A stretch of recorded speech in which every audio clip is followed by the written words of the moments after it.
Hey, yo, what's up mga kapatid? So, dito naman tayo sa isang video na susubukan natin mag-reaction video dito sa isang nakita akong viral video ko dito sa YouTube. So, panoorin natin. Ito siya. So, ito is reaction video lang. Hindi na nais na pagtawanan siya. So, panoorin natin.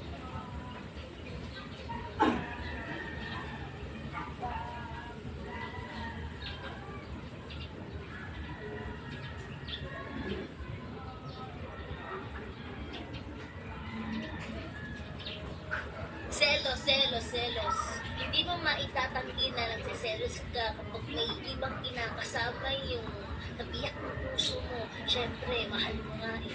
Minahal mo ng lubos. Pinaginagan mo, ayaw mo siyang mawalay sa iba. Ayaw mo siyang mapunta sa iba. Hanggat maaari kapag kayo na. Huwag na siyang makikipag-usap sa ibang guy or girl. Okay, no? May nagra-rhyme yung mga salita talaga niya dito, no? Parang nasa flip-top, eh. Okay. Tuloy natin.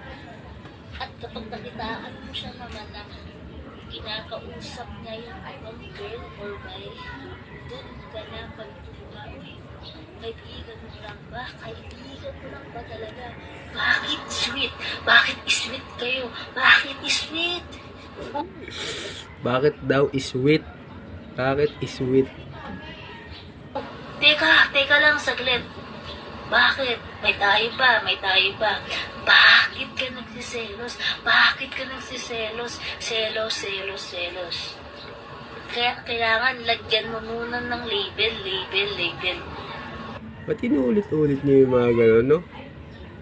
Hindi ko alam bakit comment down below ba't kailangan ulit-ulitin yung mga gano'n? I-highlights niya. Para may kayo. Kasi wala naman kayo, pero ba't ka nagsiselos? Once nang selos ka, kailangan may kayong dalawa. May namamagitan sa inyong dalawa kasi once na nagselos ka sa isang tao mo, aba, siguradong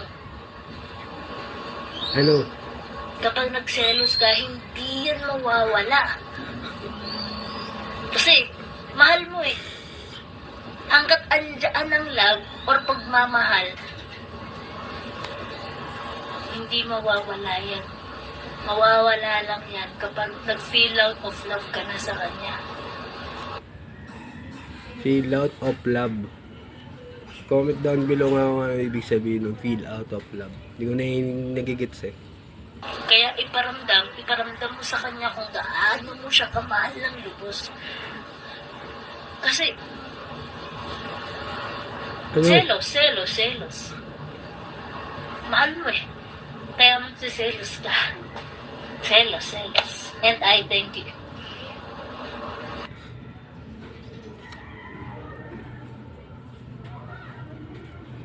Actually, okay naman yung meaning nung gusto niya sabihin.